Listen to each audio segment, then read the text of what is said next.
Think you know Roman history? Marble statues, disciplined legions, and glorious victories? Forget about it. Today we are heading to the darkest edge of the world, where history's greatest empire built not a monument to its power, but a giant trap for its own soldiers. In this video, we are going to crack open the truth about Hadrian's Wall, the kind of stuff you won't find in school textbooks. You will find out why the Romans actually built this colossal barrier, not to keep barbarians out, but to lock their own people inside. We will talk about a monstrous engineering blunder, an earthen trench in the rear that, when the reckoning came, turned into a death trap for thousands of refugees. You are in for shocking facts about how the army's elite, sworn to protect civilization, were selling weapons to their enemies and getting bogged down in a dirty business built on human lives. You will hear about the night the gates were opened from the inside, and the vaunted discipline collapsed, turning garrisons into a slaughterhouse where Romans killed Romans in a blind panic. Ready to see imperial arrogance choke on its own blood, and a grandiose construction project turn into a senseless meat grinder? Watch until the very end. The climax of this story will flip your understanding of the ancient world upside down. The stones are starting to speak, and you are definitely not going to like what they have to say. Imagine the smell. It is not the scent of victory Rome got used to over centuries of triumphantly marching across the map. It is the smell of rotting wool, damp earth, and the coppery tang of blood frozen in the icy wind. You are standing at the edge of the world.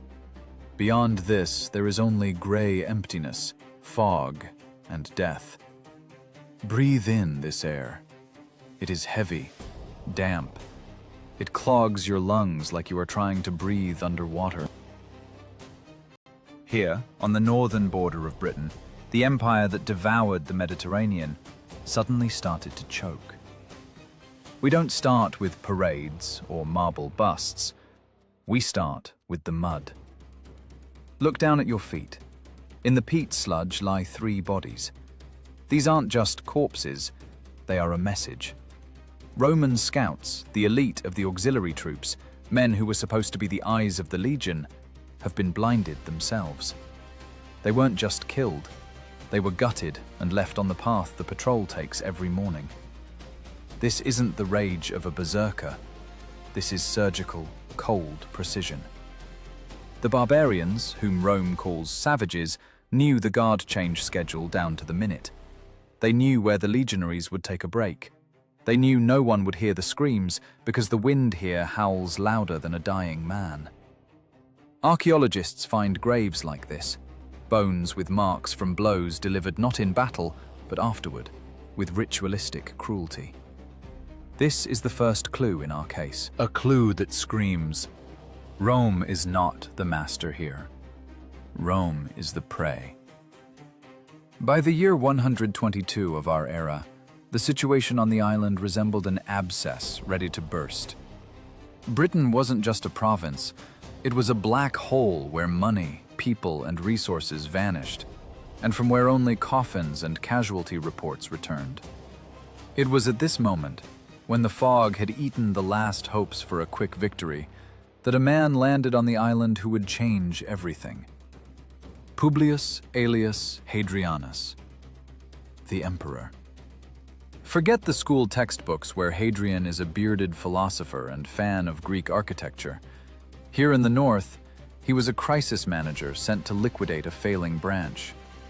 Picture this: the imperial entourage in purple and gold, wading knee-deep through British mud.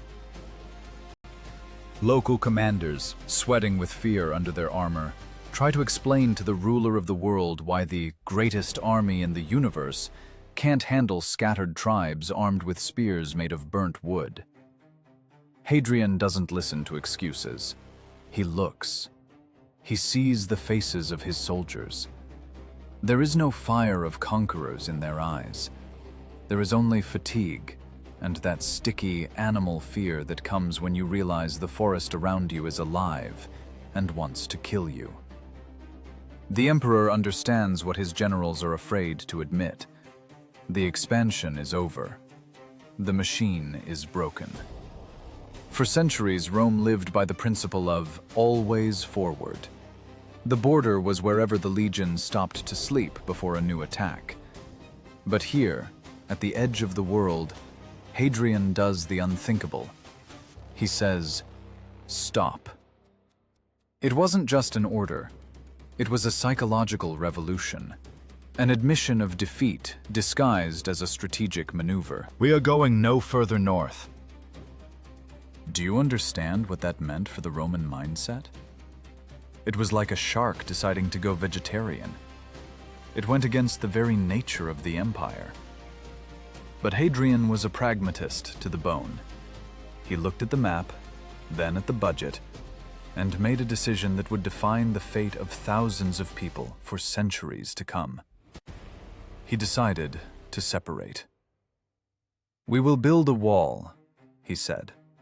"Not a fence, not a palisade, but a monumental scar of stone and turf that would slice the island in half. 117 kilometers of stone to tell the whole world, civilization ends here and chaos begins." But let's be honest, do you really believe a wall a few meters high can stop an army that wants to climb over it? Of course not. Hadrian was too smart to believe in fairy tales. The wall wasn't needed to keep the barbarians out. It was needed to lock the Romans in. It was a monument to Roman paranoia, fear made tangible. The empire, which for centuries prided itself on having no borders, suddenly started building a cage for itself. Historians love to talk about the Pax Romana, the Roman peace that the wall brought. But look at the foundations we are excavating today. They tell a different story. They speak of a desire to hide, a desire to close one's eyes and pretend that what is outside doesn't exist. Hadrian's biographer wrote dryly, "He was the first to build a wall to separate the barbarians from the Romans." In that phrase lies a sentence: separation. Not conquest, not assimilation, but segregation. Hadrian decided to turn Britain into a giant gated garrison. But he didn't account for one thing. When you build a wall, you don't just fence yourself off from the enemy. You show him your fear. And the barbarians, those savages from the north, smelled fear better than hounds smell blood. Think for a second. Who is the real madman here? The barbarian defending his home in the heather moors, or the civilized emperor ordering thousands of people to haul millions of tons of stone to draw a line on the ground that means nothing to nature? It was arrogance on a cosmic scale. The Romans thought they could impose their geometry on the landscape.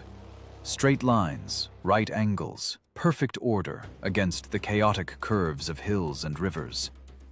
It wasn't a war with the Picts. It was a war with reality. And so the order is given. The blueprints are drawn.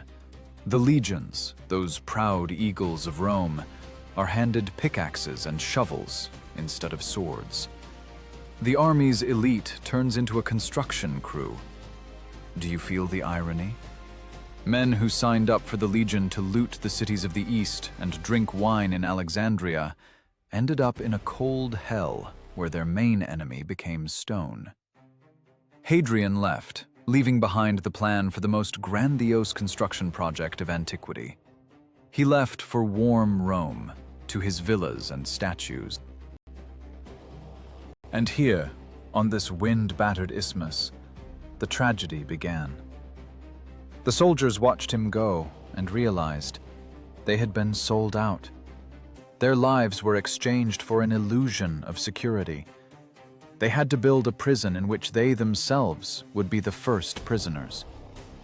While they drank warm wine at headquarters, celebrating the emperor's genius decision, the blood of the first victims was already freezing on the northern ramparts. Hadrian's decision became the trigger. He wanted to create a shield, but instead he painted a giant target on the map. And the shadows in the forest had already begun sharpening their blades, watching as the Romans erected their own tombstone. We stand on the threshold of a great construction project. But don't be fooled. This is not a story of creation. This is a story of how sweat mixes with blood, and mortar is mixed with despair. The first stone laid in the foundation of the wall became the first stone in the foundation of the collapse of Roman Britain. Winter is coming, and it will last 300 years. Are you ready to find out the price of imperial ambitions translated into human lives? Then watch closely. The stones are starting to speak, and you are not going to like their story. Listen to that sound. It's not the clash of swords on shields that poets sing about. It is the dull, monotonous, maddening clink of metal on stone. Clink, clink, clink. And so it goes, from dawn to dusk, day after day, year after year. You are hearing the sound of a legion's morale dying. You are in the very heart of a grandiose construction site that was supposed to be a triumph, but became a labor camp. Look at these men. This is the 2nd Augustan Legion, the 6th Victrix, the 20th Valeria Victrix. The elite. Killers trained to disembowel Gauls and Dacians. Men whose hands were created for the gladius now grip pickaxes, crowbars, and baskets of dirt. The Roman war machine, that perfect mechanism of destruction, was halted and repurposed into a brigade of manual laborers. Imagine the humiliation of a veteran who marched across half the world only to knead clay in a swamp at the edge of the known world. They aren't just building a wall. They are at war with a landscape that hates their presence. The soil here isn't the solid earth of Italy. It is a living, squelching substance. Peat that swallows sandals. Clay that sticks to shovels in massive clumps. Every morning begins with a battle against the mud. You try to dig a ditch, and its walls ooze inward faster than you can throw out the dirt. Rain here doesn't fall vertically. The wind hurls icy needles of water horizontally, right into your face, stinging your eyes, penetrating under the oiled leather of your armor. Clothes don't dry for weeks. The skin on your feet turns white, cracks, and starts to rot alive. This is trench foot, a disease that mows down soldiers more effectively than enemy arrows. We are building a monument to our own impotence. Someone scratches onto a piece of tile, while the centurion isn't looking. This isn't just a complaint. It is a diagnosis. But the scariest part isn't the work. The scariest part is the silence. The forest to the north of the construction site is silent, but it is the deceptive silence of a predator holding its breath before a pounce. Romans are used to linear battles. Here we are, there is the enemy, here is the field where we prove whose gods are stronger. There is none of that here. The Picts, those painted demons, as the soldiers call them, don't come out into the open. They have become part of the landscape. They are the fog itself. You are working on the wall, laying heavy sandstone, and you feel a gaze on your back. You turn around, no one. Only heather swaying in the wind. But a minute later you discover that the water carrier, who went to the creek just 10 steps away, has vanished. No scream, no sound of struggle, just an empty bucket lying in the creek, and the water stained pink. They steal people like wolves steal sheep. The psychological terror is absolute. You don't know when death will come. Maybe now, as you bend down for a stone, or at night, when you go out to relieve yourself beyond the camp perimeter. Fear here has a physical form. The Romans, obsessed with order, try to impose their geometry on this wild land. Look at the map. The wall goes in a straight line, ignoring hills, cliffs, and rivers. It is maniacal stubbornness. The engineers demand perfect angles, straight lines of masonry.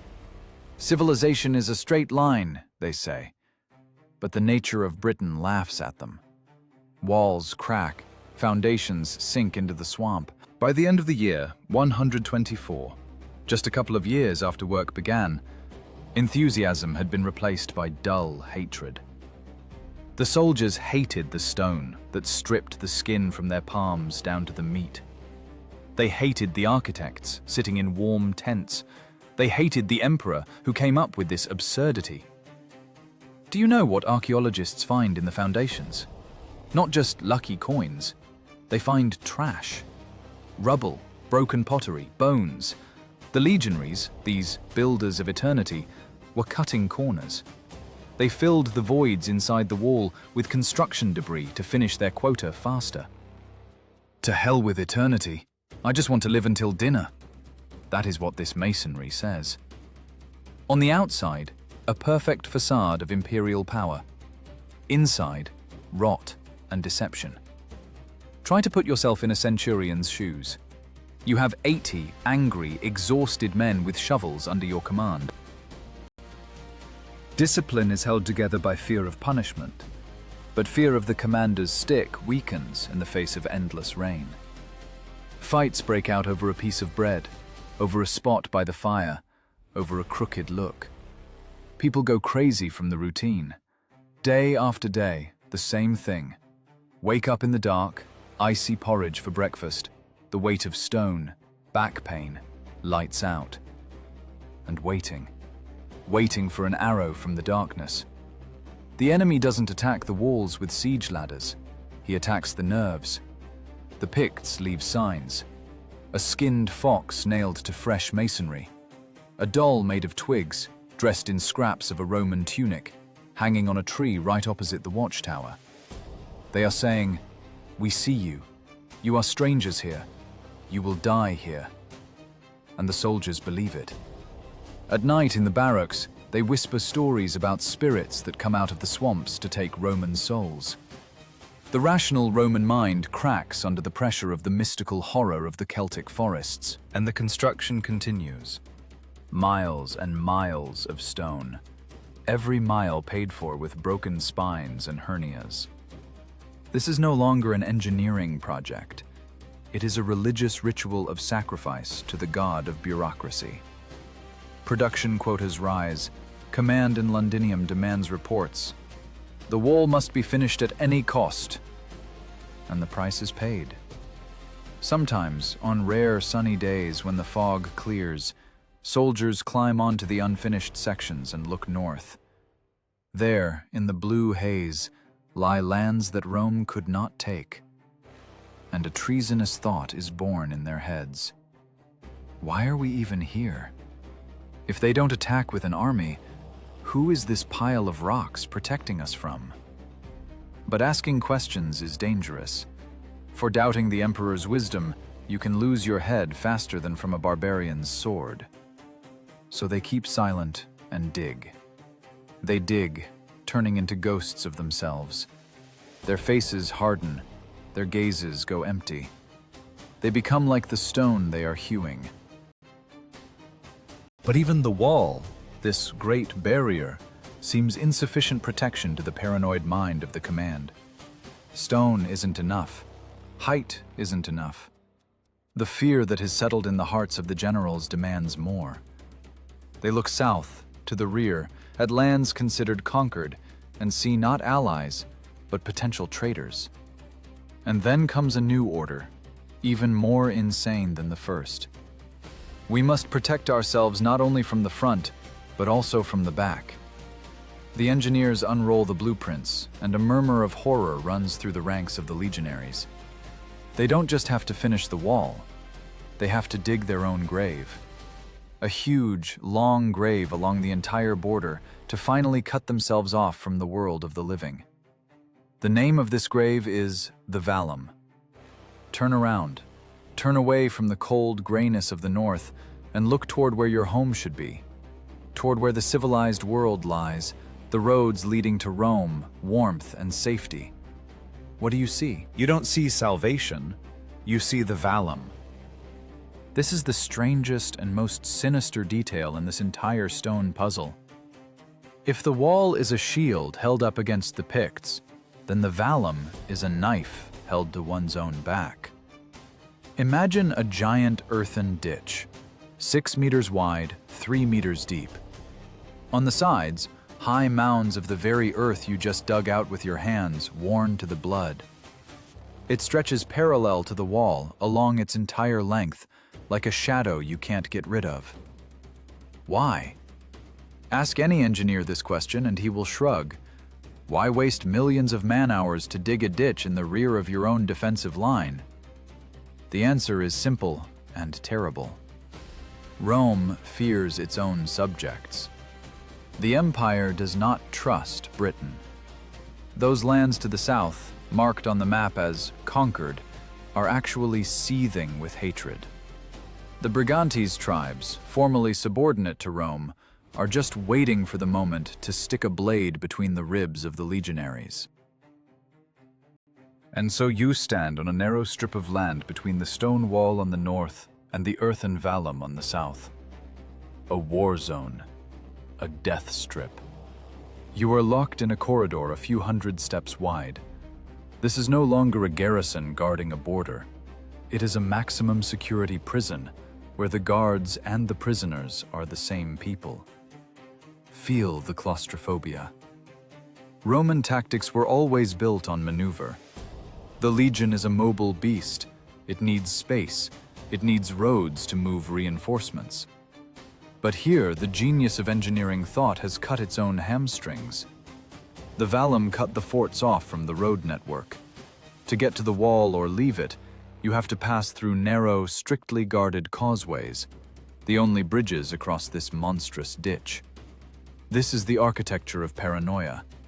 Anyone approaching the military zone from the south, whether a grain merchant, a messenger from Londinium, or a local peasant, is viewed as a potential spy or assassin. But even scarier is what this means for you, the soldier. The Vallum has cut off your retreat. If the northern gates collapse under the pressure of barbarians, if the wall falls, there is nowhere to run.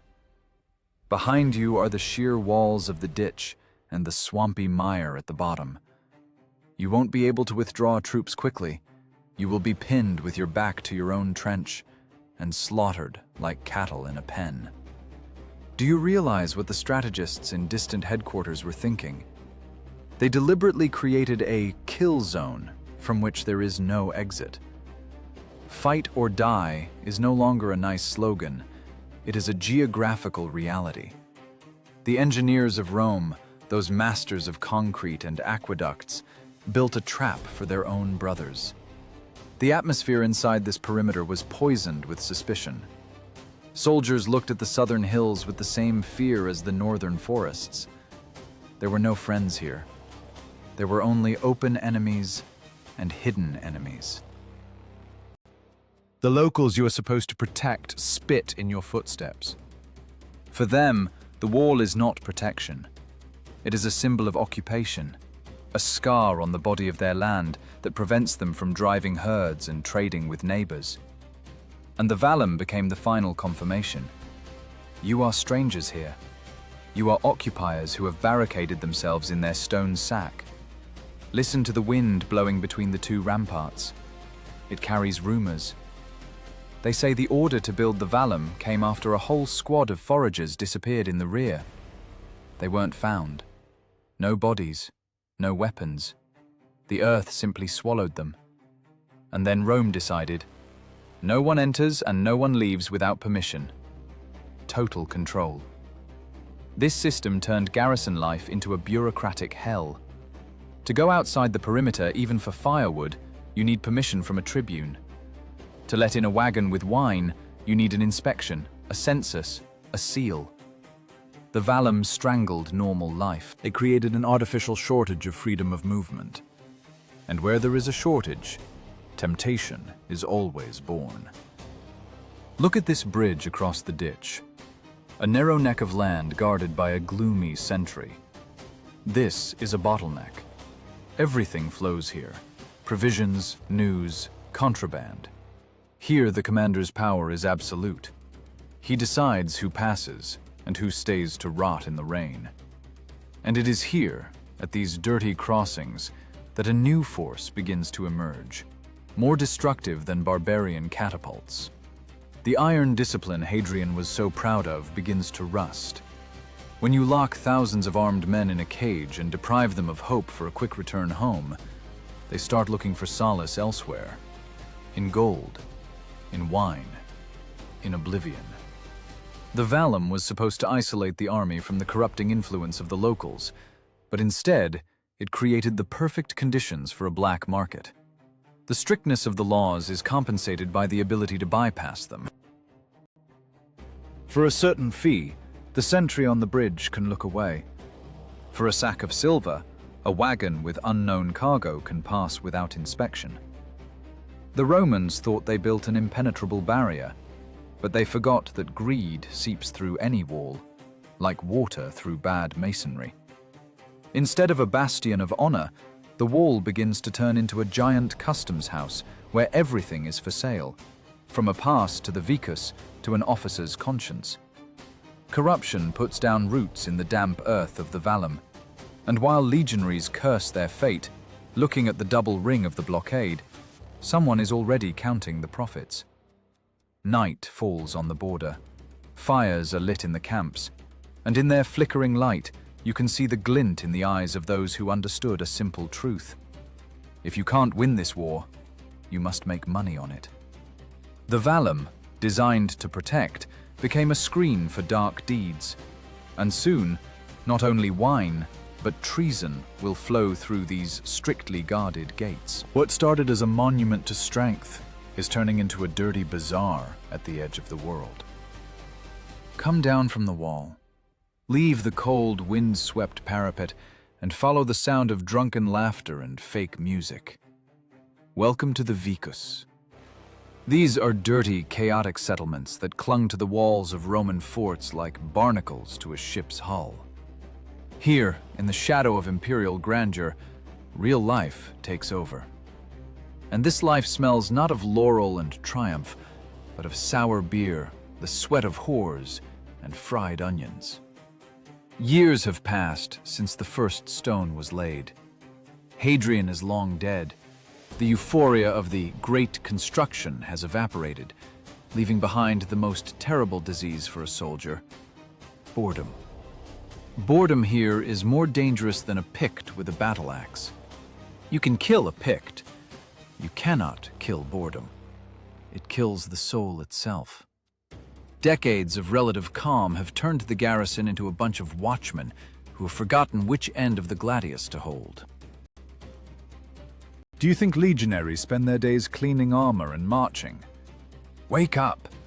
They sit in the vicus taverns, gambling away their pay at dice. Gambling has become the new religion of the border.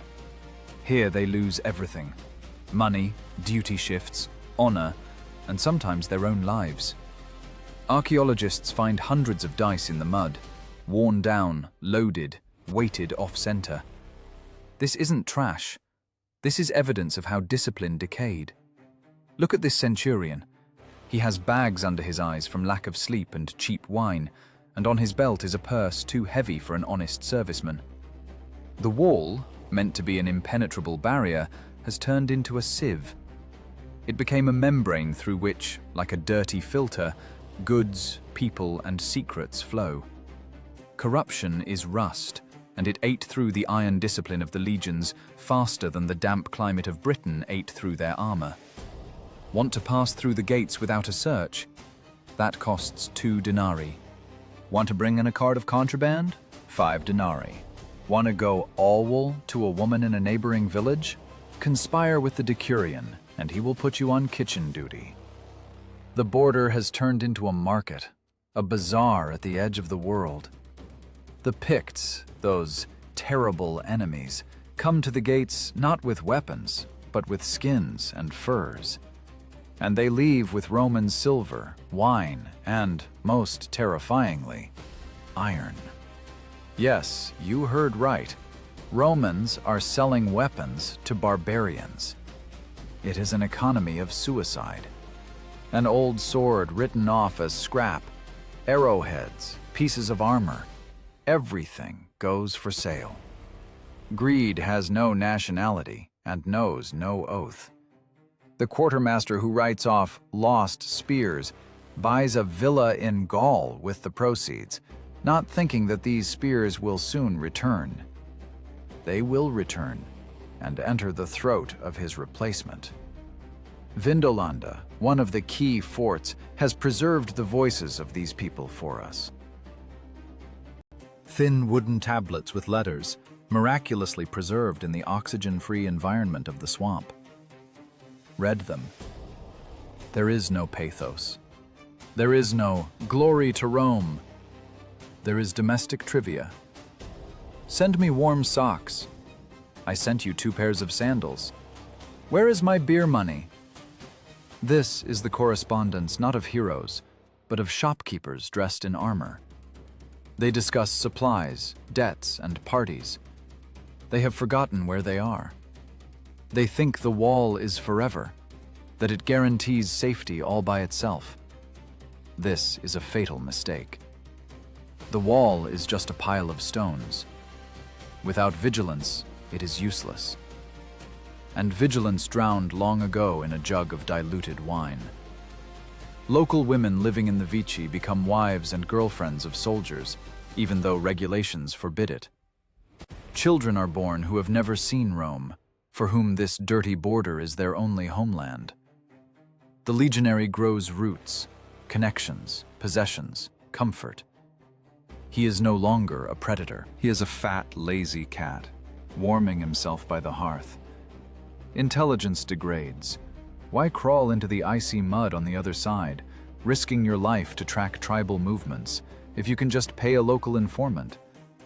The Romans start believing those they are supposed to control. All is quiet in the forest, says the bought spy, hiding a Roman coin up his sleeve. And the commander believes it. Because he wants to believe. Because it is more peaceful to finish his wine that way. But this peace is false. While they drink to the emperor's health in the forts, in the north, in the dark forests of Caledonia, something is happening that the Romans, blinded by gold, do not see. Scattered tribes are beginning to talk to each other. Trade with the Romans gave them not just goods, it gave them understanding. They see who stands on the walls. They see the drunken sentries. They see the open gates through which contraband is carted out. They see weakness. The enemy studies the garrison's habits with the same thoroughness a butcher studies a carcass before carving.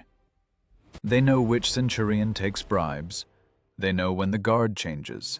They know where the masonry has cracked. The Romans think they bought security.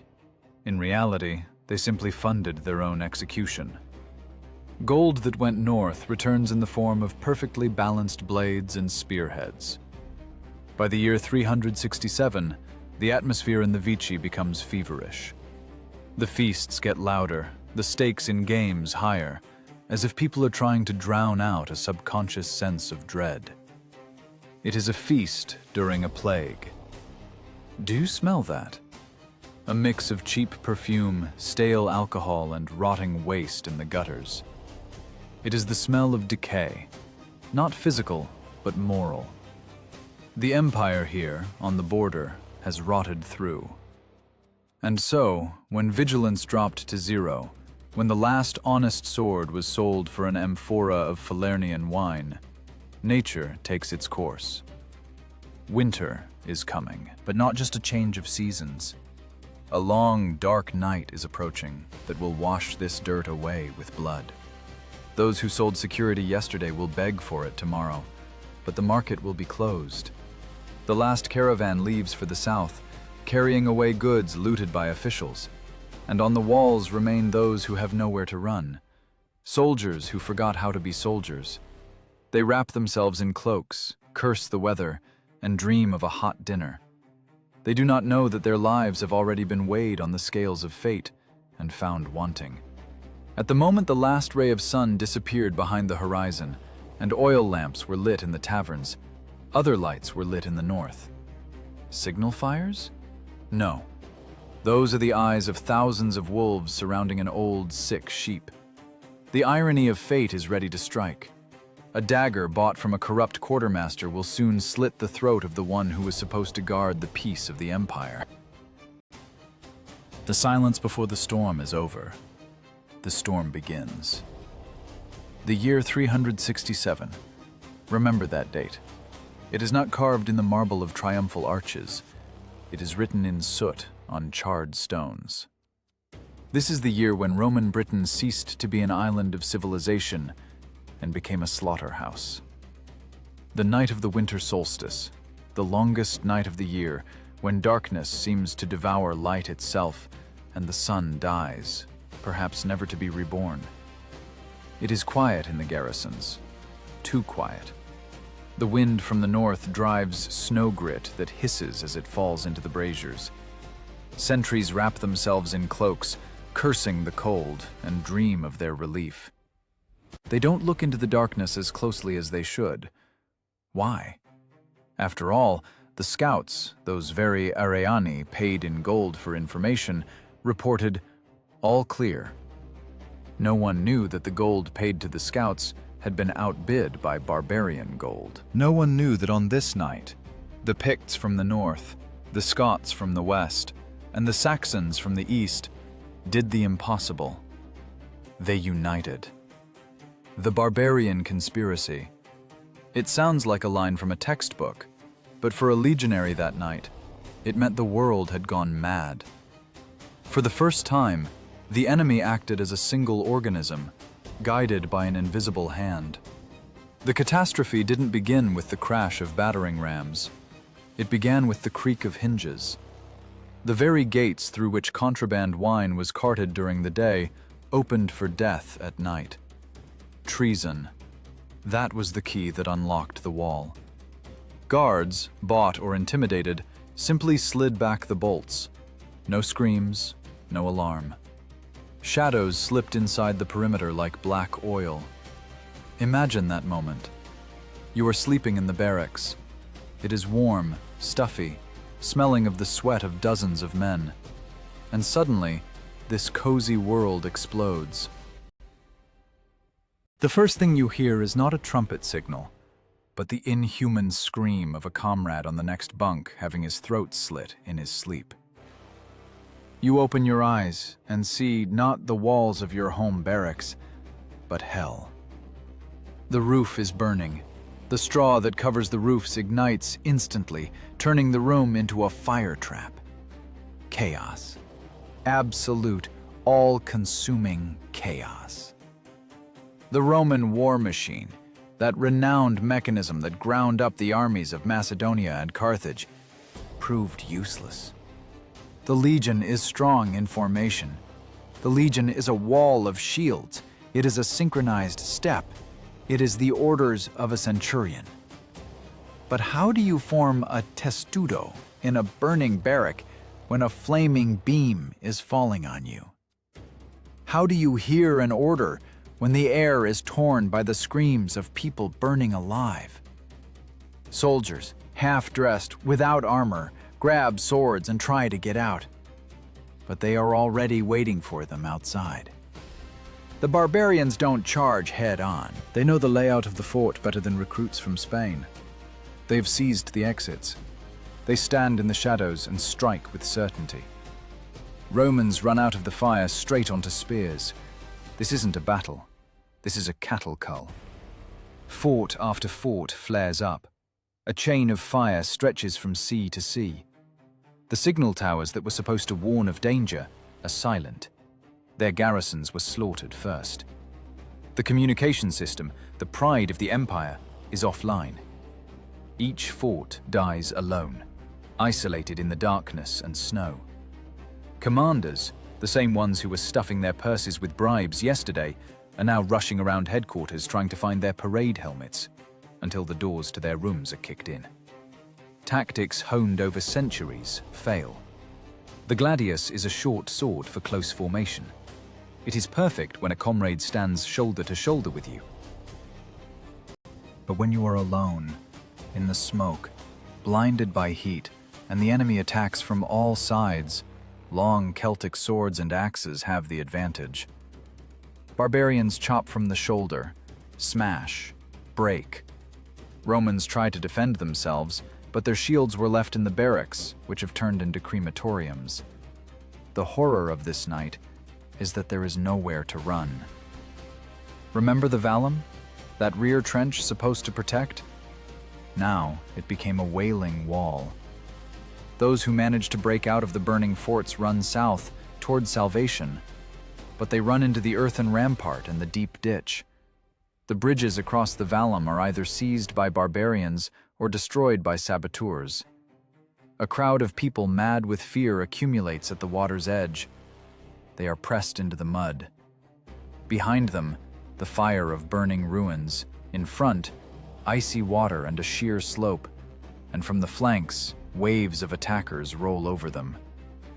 This was the night of long knives. Picts who broke into the arsenals armed themselves with Roman weapons. They put on Roman helmets, take Roman shields.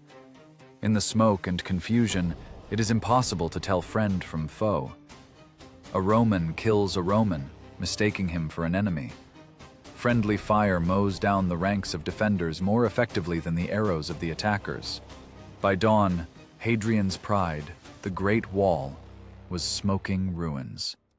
The snow around the forts turned black from ash and red from blood. Bodies lay in layers, defenders on the bottom, attackers on top, and all covered with a layer of burnt wood and stone. Silence returned, but it was the silence of a cemetery. The scariest thing wasn't the number of dead. The scariest thing was exactly how the defense collapsed. It collapsed from within. The system ate itself. Corruption opened the gates, paranoia removed escape routes, and overconfidence left them defenseless. The barbarians didn't just win, they humiliated Rome. They showed that the stone colossus stands on clay feet, and one precise strike is enough to bring it down. The survivors, those few lucky ones who managed to swim across the Vallum or hide in the woods, trudged south carrying news of the end of the world. In their eyes froze the reflection of the fire in which their belief in the invincibility of the empire burned. But for most, hell was just beginning. Because retreating is only half the battle. Now they had to survive in a world where hunter and prey had switched places. The legions were broken, the officer corps destroyed. The standards, the sacred eagles of the legions, were captured and now served as trophies in the huts of tribal chiefs. This wasn't just a military defeat, it was a metaphysical collapse. The gods of Rome turned away from their children, or maybe they just never lived here, among the heather and fog. When the sun, pale and cold, finally rose over the horizon, it illuminated a picture of the apocalypse. Smoke rose in pillars to the sky, marking the path of barbarian hordes that poured into the breach like water into a broken dam. Britain lay before them, open, defenseless, and rich.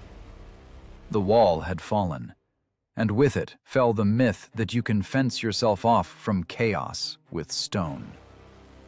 But the tragedy of the Roman army wasn't that it lost a battle. The tragedy was that the survivors now had to walk their own path to Calvary. The roads south were clogged with refugees, wagons, and deserters. And in this human mess, in this panic of retreat, the architecture of the wall prepared its final, cruelest surprise. The labyrinth they built for enemies was now going to kill its creators. Imagine the anatomy of panic. It is not the chaotic running of ants. It is a stream, dense and viscous like lava, burning everything in its path.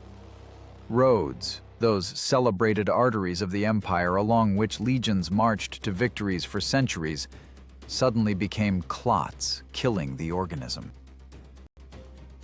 When the defense collapsed, thousands of people poured south. This wasn't an organized withdrawal described in manuals. It was a rout. But there was nowhere to run. The military road laid along the wall was jammed. Soldiers mixed with civilians from the Vicky, wagons with looted goods, crying women, crazed livestock. All this merged into a single, screaming mass. And this mass ran into the Vallum. Recall this ditch, 6 meters wide, 3 meters deep. An engineering masterpiece created for control. On this night, it became an instrument of genocide. Those very narrow embankments, crossings, where just yesterday lazy guards took bribes for letting a wine cart pass, now became bottlenecks of death. The throughput of the bridges was calculated for patrols, not for an avalanche of refugees. The front ranks of runners, pressed to the edge of the ditch by the pressure of the crowd behind, simply fell in. Do you hear that sound? It is not a splash of water. It is the dull, wet crunch of bodies falling to the bottom, into the icy slush. People who fell into the ditch tried to scramble up the slippery clay walls, tearing off their fingernails, screaming, but the next ones fell on top of them. The Vallum filled not with water, it filled with people. Roman engineers, those pedants with slate boards, calculated everything except one thing, that their creation would work against them. Steep slopes designed to keep the enemy out from the south now wouldn't let their own people out to the south. Legionaries in heavy armor, finding themselves in the ditch, drowned in the mud under the weight of their own gear. The lorica segmentata, plate armor that saved from swords, became an anchor dragging them to the bottom. And from the north, from the side of the burning forts, a wave of pursuers was already rolling in. The barbarians were in no hurry. They knew the prey had nowhere to go. They drove the Romans into the corridor of death between the wall and the Vallum. It was a shooting gallery. Picts stood on the northern rampart and shot the crowd darting about below like fish in a barrel. Arrows didn't even need to be aimed. Each one found flesh. In this crush, not only people were dying. The idea of order was dying. An officer trying to restore formation was trampled by his own soldiers. A centurion waving his vine staff got a knife in the back, not from a barbarian, but from a terrified recruit whose path to salvation he blocked. The hierarchy built over centuries crumbled to dust in minutes. General and slave became equal in the face of death in a dirty ditch. Look at this chaos through the eyes of the pursuers. For them, this isn't just a slaughter, it is a sacred act. They are destroying not just enemy manpower, they are erasing the very memory of Rome. Barbarians knock the heads off statues of emperors. Bronze faces that looked upon this land with arrogant calm are now lying in the mud, split by sledgehammer blows. Legion standards, sacred eagles guarded more closely than an eye, are now torn from the hands of standard bearers, desecrated, and thrown into the fire. The symbolism of this scene is monstrous. Barbarians don't just kill Romans, they force Roman architecture to kill them. Bridges across the Vallum are so clogged with bodies that you can walk across them without getting your feet wet. A living bridge of the dead. Those who fled last ran over the backs of their comrades. Do you see that woman clutching a bundle of rags? She stands at the edge of the cliff, and behind her burns the vicus where she lived her whole life. In front of her is a ditch full of moaning bodies. Behind her is the howl of advancing wolves in human form. She has no choice. And she jumps. Not for salvation, but for a quick death. The retreat turned into a march of the dead. Those who managed to break through the barriers went into the forests, losing their bearings, freezing, dying from wounds. The roads south were strewn with abandoned weapons, shields, helmets, spears. Everything that made a legionary a formidable force was now lying in roadside ditches like useless junk. The army disarmed itself, shedding iron in panic to run faster. But the worst awaited them ahead.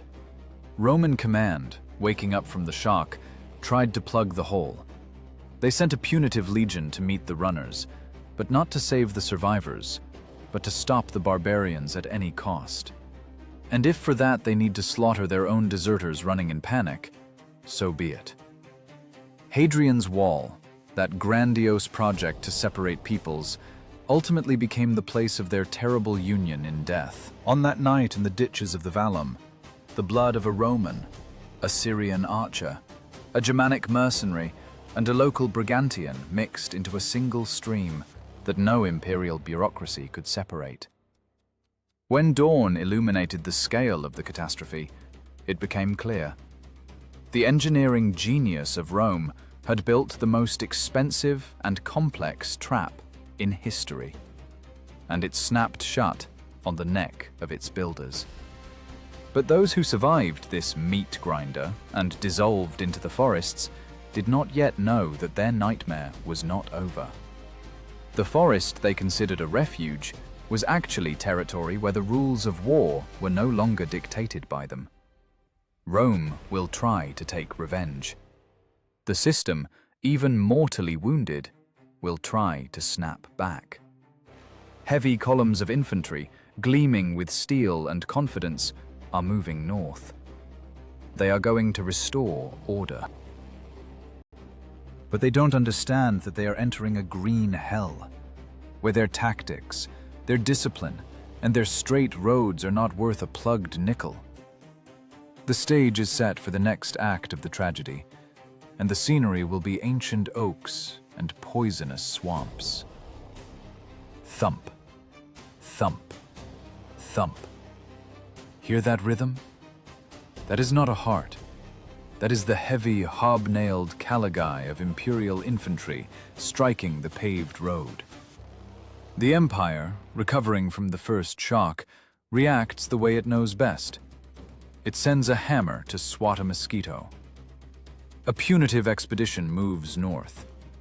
The best legions, pulled from other fronts, heavy infantry encased in iron and confidence. They are going to take revenge. They are going to restore the Pax Romana. You look at this formation and see a machine of death. The gleam of helmets, a forest of pylons, standards with golden eagles. It seems nothing can stop this force. But look closer.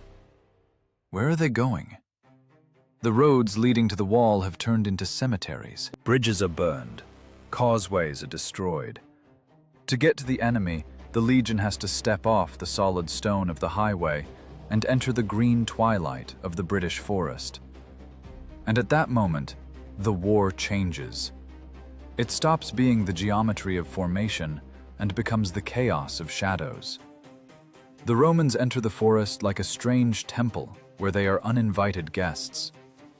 Here, under the crowns of ancient oaks, their discipline, their famous testudo, their field battle tactics, all of this turns into useless baggage. This is asymmetric warfare. A term from the 20th century, but a reality of the first millennium. The barbarians are not idiots. They don't come out into the open field to be ground up by the Roman machine. They dissolve. The legion marches for a day, 2, a week, and sees not a single enemy. But every day soldiers die. How does it happen? Imagine you are walking in the rear guard. You are tired. Armor rubs your shoulders. Your helmet is scorching in the sun or icy from the rain. You lag behind just a couple of steps to fix a sandal. Snap of a twig. Whistle. And that's it. You are gone. Your body will be found, or not found, in the bushes, without weapons or boots. No scream, no battle. Just -1 unit in the Centurion's report. The forest wages a guerrilla war. Romans call it treachery. Barbarians call it survival. The road turns into an obstacle course. Pit traps disguised with turf and leaves. At the bottom, sharpened stakes smeared with manure to guarantee the wound goes septic. One step to the side, and your foot is pierced through. A soldier stepping into such a trap doesn't just drop out of formation. His screams demoralize the rest. He has to be carried, and that is -2 fighters carrying the stretcher. Barbarians use the landscape as a weapon of mass destruction. They fell trees across the path, forcing the column to stop and bunch up. And at that moment, javelins fly from the thicket. Not hundreds, not a cloud of arrows like in the movies. 5 or 6 precise throws. Officers fall, standard bearers fall, and silence again. Legionaries rush into the thicket, breaking branches, ready to chop and kill, but find only flattened grass. The enemy has vanished. It drives you mad. It is impossible to fight fog. It is impossible to kill a ghost. Put yourself in the place of the commander of this legion. You learned to fight by the textbooks of Julius Caesar. You know how to encircle, how to maneuver flanks. But there are no flanks here. Here the forest is everywhere. In front, behind, above. You command the most powerful army in the world, which is bleeding out from 1,000 tiny cuts. You feel like a bull cornered by a pack of wolves. The bull is strong. He can kill a wolf with one blow, but he cannot turn fast enough. And then the thirst begins. The barbarians know where the water sources are. And they know that a legion is a ravenous beast that needs to drink. Scouts find a well. The water looks clean, but at the bottom lies the carcass of a dead dog or a sack of poisonous herbs. Romans, exhausted by the march, drink. By evening, half the cohort is writhing in cramps, turning their insides out. Dysentery mows down ranks more effectively than cavalry. This is a war of attrition. Without pitched battles, without glory, without trophies. Only mud, fear, and diarrhea. Soldiers begin to fear every bush. The rustle of wind in the leaves causes panic. They sleep in armor, clutching swords in their hands, but wake up dead. The psychological pressure is monstrous. A Roman is used to seeing the enemy in the face. Here, death is faceless. The punitive expedition, which was supposed to reach the wall in a quick march and punish the rebels, gets bogged down. It turns into a slow, clumsy caterpillar pecked by birds. With every kilometer north, there are fewer of them. Shiny armor gets covered in rust and mud. Proud plumes on helmets are sheared off by branches or arrows. The irony of the situation reaches its peak. The Romans bring siege engines with them, ballistas, scorpions, to drive barbarians out of captured forts. But these machines get stuck in the mud of forest roads. They have to be abandoned or burned so they don't fall to the enemy. Technological superiority becomes a burden. In the forest, the winner is the one with the lighter step and shorter knife, not the one with the more complex engineering construction. Those who do reach the combat zone no longer look like hero liberators.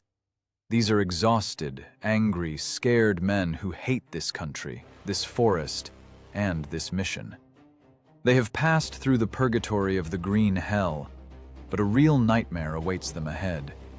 They come out to the edge of the forest and see what they marched for: the wall. But Roman banners do not fly on the walls. Figures in furs and foreign armor stand there. And the scariest thing, they see that the barbarians didn't just take up defense. They learned to use what they captured. Legionaries look at their own fortifications, which are now working against them. The circle has closed. The hunters have become the game. The builders have become the destroyers. They have to storm a citadel where every stone was laid by the hands of their fathers and grandfathers. And they know these walls are strong. too strong. Roman architecture, created to last for centuries, is now preparing to test Roman skulls for strength. Heavy anticipation hangs in the air. The forest behind is full of eyes, and the wall ahead bristles with steel. The trap has snapped shut completely, and in this dead silence, you can hear the tendons of torsion machines on the towers tightening. Machines made in Rome, brought by Romans, and tuned by Roman engineers.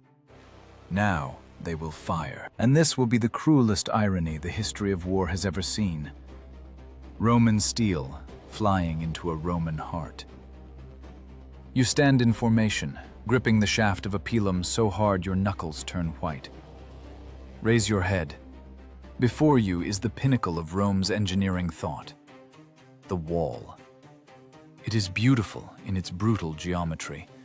Even rows of hewn stone, crenellations of towers, perfectly calculated angles of fire. Your grandfather might have laid these stones, wearing his hands to the blood to protect the empire. And today, you must destroy his work to survive. Fate is not a blind goddess. It is a cynical jester. You have to storm your own citadel. This is every soldier's worst nightmare, to be on the wrong side of the wall. You know every inch of this fortification. You know the ditch in front of the wall is dug so that legs break in it. You know there are sharp spikes hidden in the grass on the rampart. You know the tower is a place to create a crossfire from which there is no escape. You know this because it is your science of winning. And now it is aimed right at your face. The trumpet signal rips the silence. The cohorts take a step forward. "Testudo!" shouts the centurion. Tortoise. Shields lock over heads, forming a steel roof. This is the classic Roman answer to bombardment. But those standing on the wall know how to crack a tortoise. They saw it hundreds of times in training. And then the worst part begins. It is not the whistle of arrows you are used to. It is a sharp, dry crack, like the crack of a giant's whip. Heavy bolts from scorpions fly from the Roman towers, the very torsion machines that were the pride of the legion. The barbarians didn't just seize the walls, they seized the artillery. And, to the horror of the attackers, they learned how to shoot it. Or maybe Roman deserters who sold their oath for their lives are standing at the levers? It doesn't matter anymore. A heavy iron bolt punches through the shield of a legionary in the front row, sews him through, and kills the man behind him. The formation breaks. The tortoise crumbles. The irony of steel reaches the absolute. Roman iron, forged in imperial smithies, kills Roman citizens. You see a man next to you torn apart by a stone shot fired from a ballista, the very ballista you might have cleaned and oiled a month ago. You cared for it like a child, and now it spits death at its creators. Chaos grows. The barbarians on the walls are not dressed in skins. They glitter in the sun. They are wearing Roman helmets, Roman chainmail, Roman greaves stripped from the corpses of the garrison on the first night of the massacre. From a distance of 100 paces, it is impossible to tell friend from foe. It seems the legion is fighting its mirror image. It drives you crazy. You raise your sword against an enemy and see the silhouette of a Roman soldier. A second of hesitation, and a javelin flies into your neck. "Ladders! Forward!" The roar of the command drowns out the groans of the wounded. Assault groups run to the foot of the wall under a hail of stones and boiling pitch. You choke in the smoke. The smell of burning flesh mixes with the smell of fear. You climb up a shaky ladder, slipping on the blood of your predecessors. Up to where bared mouths and stolen swords wait. Fighting on the crest of the wall is a meat grinder in a phone booth. Tightness. Nowhere to swing. Roman formation doesn't work here. Animal rage works here. You smash a shield into an opponent's face, and the helmet flies off his head. You see not a Roman profile, but a tattooed Pict face twisted in a grimace of hate. But he is wearing an officer's cloak with a silver fibula. They wear trophies as a mockery. Every element of their clothing is a spit in Rome's face.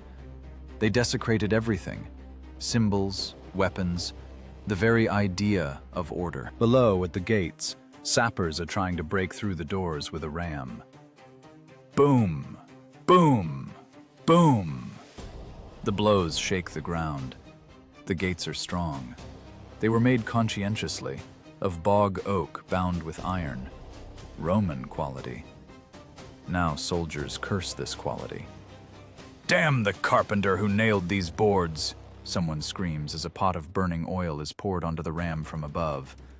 Fire engulfs the machine and the men. Living torches roll on the ground trying to beat out the flames, but the Roman mixture burns even on water. The assault turns into a prolonged agony. The empire is gnawing its own tail. Walls designed to grant safety have become killers. The architects who created these bastions didn't account for one thing in their drawings: that one day their creation would work against them. Tower angles designed to protect the gates now allow barbarians to shoot the assault team in the back with impunity. Every smart engineering move results in dozens of legionary corpses. After hours of a bloodbath, when the ditch is already half full of bodies, they manage to seize a foothold on the wall. Legionaries, maddened by rage and the loss of friends, burst onto the parapet. There is no pity, no prisoners taken. They throw defenders off the wall, down onto the stones, where their comrades died just recently. But this isn't a triumph. Look at the faces of the victors. There is no joy there, only emptiness and dirty, sticky malice. They stand on the reclaimed wall, breathing heavily, leaning on notched swords. Around them are mountains of corpses in identical armor, a mass grave where killer and victim are dressed in the same uniform. This is the visual embodiment of civil war, even though formally the enemy is a barbarian. Romans look at their hands covered in foreign and their own blood and realize something has broken forever. The myth of invincibility was destroyed not by the enemy, but by the situation itself. The gates finally swing open, but behind them lies not a view of peaceful fields. Behind them lies a view of the fort's entrails. Narrow streets, barracks, headquarters buildings, all turned into barricades. The enemy retreated from the walls, but didn't run away. He went inside. He is luring the Romans into a stone labyrinth. The storming of the outer perimeter was just a prelude. Now begins the scariest part. Fighting in an enclosed space. Clearing. You think hell was left outside? No. Hell is when you enter the dark corridor of a barracks, knowing that around every turn, in every shadow, death awaits you. The wall has fallen, but the fort is still alive and breathing hate. The war machine must grind itself down to the end. Legions enter the breach, stepping over fragments of statues and bodies to begin the final act of this tragedy. A massacre in corridors they themselves once called home. Step over the threshold of the breach. Leave behind the roar of the wind and the thunder of siege engines. Welcome to the stone sack, where the acoustics of death sound different. Here, in the narrow corridors of barracks and labyrinths of headquarters buildings, war loses any semblance of nobility. It turns into work. Dirty, sweaty, mechanical butcher's work. Roman legionaries breaking inside the fort fall into a claustrophobic hell. This is the corridor of bones. Remember the layout of a Roman camp. Right angles, tight passages between barracks, dead ends of warehouses. Now imagine every meter of this space packed with people blinded by rage and fear. There is no room for maneuver here, no room to swing a sword. Long Celtic blades are useless here. They get stuck in walls, catch on beams. But Roman formation is impossible here too. The battle breaks down into hundreds of isolated duels. It is a crush. People are compressed so tightly that the dead cannot fall. They continue to stand in ranks, supported by the bodies of the living. You feel the hot breath of the enemy on your face. You feel his fingers trying to gouge out your eyes because both dropped your weapons. Everything is used. Heavy bronze belt buckles, helmets used as brass knuckles, teeth. This is no longer tactics. This is primal survival in a dark room. The gladius, the short Roman sword designed for stabbing strikes, reigns supreme here. One short movement from the hip, and a man's life ends. But there is so much blood, it doesn't have time to drain into the gutters. Stone floors turn into a skating rink. Soldiers slip, fall into the red slurry, floundering among bodies, trying to find footing. He who falls will not get up. He will be trampled by friends and foes. And then comes the order. It is passed not by trumpet, but by shout from centurion to centurion, from soldier to soldier. A harsh, barking order leaving no room for doubt. Take no prisoners. No mercy, no pity. This isn't just clearing territory. It is an act of retribution. The empire, humiliated that barbarians dared to desecrate its shrines, demands sacrifices. Total extermination begins. Legionaries burst into rooms where the remnants of the invaders have barricaded themselves. Doors are smashed with rams or burned. In smoke and gloom, Romans kill everything that moves. The wounded are finished off with a heel strike to the throat. Those surrendering, dropping weapons, are stabbed on the spot. It is a conveyor belt of death, industrial antiquity. Strike, step forward. Strike, step forward. The soldiers' faces show no anger, only leaden fatigue and grim determination to finish the job. Imagine the sound of this process. It is not the clang of steel. It is the wet, squelching sounds of blows on flesh, the wheezing of the dying, and the heavy breathing of killers. In the basements of the Principia, the legion headquarters where the barbarians made their last stand, the massacre reaches its apogee. There, among scrolls with reports and chests with treasury, the final act of the drama takes place. When the last scream fades, the silence that follows seems louder than any explosion. Soldiers walk out into the fresh air, covered from head to toe in a crust of foreign blood. They take off their helmets, and steam rises from their heads. Their eyes are empty. They just crossed a line beyond which a man ceases to be a man and becomes a function of destruction. They took back the fort, but the price of this victory is written in red on every stone of the pavement. But this isn't enough. Rome's wrath is insatiable. The order for extermination isn't limited to the fortress walls. Command makes a decision historians will call scorched earth tactics. If we cannot control the north, we will turn it into a desert.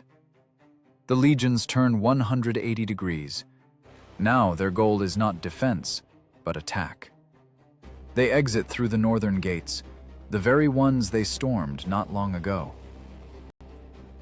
Before them lie the lands of tribes that dared to challenge the eagle. And the punitive march begins.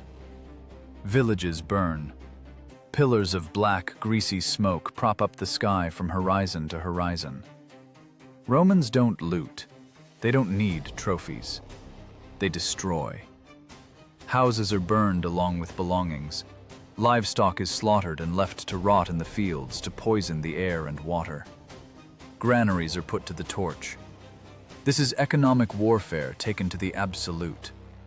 The task is to create a dead zone where not a single tribe capable of raising an army can survive for the next 50 years. Wells are filled with earth, or animal carcasses are thrown in. Sacred groves of druids are cut down to the root. Romans methodically wipe off the face of the earth the very possibility of life north of the wall. This is a message to all future generations of barbarians. Here is the price of your rebellion: hunger, cold, death. Do you see this landscape? A black, charred wasteland where the wind chases ash. No birds, no beasts. Only Roman patrols combing the ashes to ensure nothing alive survived. Cruelty becomes routine. The centurion writes in the report, "Area pacified." Behind this dry, bureaucratic word hide thousands of lives turned into smoke. It wasn't a war for territory. It was a sterilization operation. Rome, like a surgeon, cut out a tumor along with healthy tissue, not caring about the patient's pain. The logic of the empire is simple and terrible. Border security is more important than humanism. If, for the peace of a province, an entire people must be destroyed, it will be done. Efficiently, quickly, without emotion. By evening, when the sun sets behind the smoky curtain, soldiers return behind the wall. They leave behind a cemetery the size of a small country. Their armor is cleaned, swords wiped, but the smell of burning has eaten into their skin forever.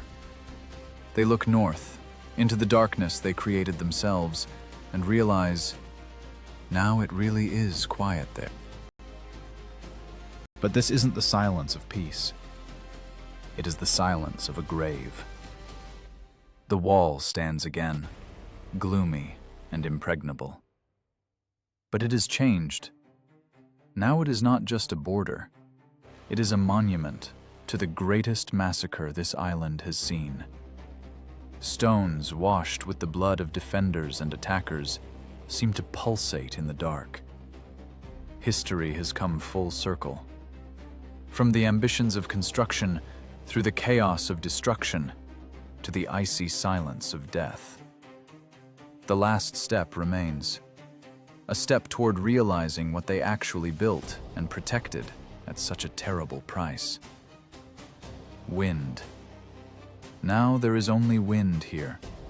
It walks along the crenellations of restored towers, whistles in loopholes, and flutters new, bright banners sent from Rome to replace the desecrated ones. Look at this picture. Hadrian's wall stands again. Breaches are filled with fresh mortar that treacherously differs in color from the old masonry, like a scar on a healed wound. Gates are fixed. The garrison is staffed with recruits. The empire officially declared, order restored. In Rome, coins are minted with the proud inscription, Britain pacified. Senators give speeches about the triumph of civilization over barbarism. But here, on the cold north, no one is celebrating. It was a victory that tasted like ash. A Pyrrhic victory in its absolute, chemically pure form. Yes, the legions regained control of the perimeter. Yes, the tribes are thrown back and bled dry. But look into the eyes of the veterans, those few who survived that night of the winter solstice and the meat grinder that followed. There is no triumph in their gaze. Something dark, heavy, and sticky has settled there. Fear. Before the catastrophe, the wall was a symbol of strength. A Roman looked at it and thought, we are here forever. Now he looks at these stones and sees a tombstone. The myth of Rome's invincibility, that invisible shield that protected legions more reliably than any armor, was shattered into smithereens. The barbarians proved the empire is mortal, that it can be made to bleed, that it can be humiliated. And this knowledge is scarier than any army. It is like a virus. Once it gets into the blood, it stays there forever. The garrison now lives in a state of permanent paranoia. Every rustle beyond the perimeter makes them grab for a sword. Every shadow looks like a spy. Soldiers peer into the fog not with the confidence of masters, but with the anxiety of hunted game. They understand. What happened once can happen again. The barbarians will return. Not today, not tomorrow, but they will return. Because they are like the tide, and Rome is just a sandcastle trying to argue with the ocean. The wall has turned into a stage set, a huge, expensive, meaningless set for a play that has already ended. The empire continues to pour resources into repairs, continues to send people and gold here, but this is the inertia of a dying giant. Psychologically, the border has already collapsed. The Romans locked themselves in a cage, the key to which is lost. They stand on the walls, staring into the gray void of the north, and feel that void staring back. Think about the irony of history. Hadrian built this wall to separate civilization from chaos. He wanted to draw a clear line. Here is law, there is savagery. But in the end, the wall became a place of diffusion. It didn't separate worlds. It mixed them in a bloody cocktail. Romans went wild, slaughtering villages and trading their own honor. Barbarians learned discipline and siege engineering. The border was erased not on the map, but in people's souls. Decades passed. Rome weakened. Legions left, recalled to save Italy from new invasions. And one day came the day when the last Roman soldier left this post. There was no great battle. There was no heroic defense. Just an order came, and the garrison moved out, leaving the gates open. The wall, watered with millions of liters of sweat and blood, turned out to be needed by no one. Locals pulled it apart for cowsheds and fences for sheep. The greatest monument to Roman paranoia was dismantled for building materials by the very savages it was supposed to protect against. Now, standing here among ruins overgrown with moss and heather, ask yourself a question. Was it worth it? Were these 117 kilometers of stone worth tens of thousands of lives? Rome tried to stop time and freeze the borders of its influence. But history tolerates no stasis. Any wall is an admission of weakness. The strong do not need to hide behind stone. The strong go forward, or make the enemy a friend. Hadrian chose isolation, and thereby signed the sentence for his province. Today we look at these remnants of foundations and admire the engineering genius of the ancients. We take selfies against the backdrop of picturesque ruins, but listen closely. The wind still carries echoes of those screams. The stones remember.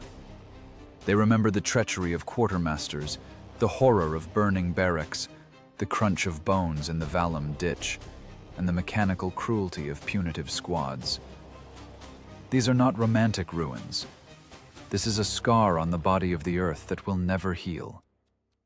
Hadrian's wall is a monument not to Rome's greatness, but to its greatest fear, the fear of the inevitable end.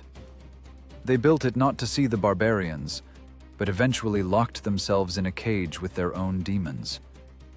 And when the empire collapsed, the stones remained standing, only to remind us of a simple truth.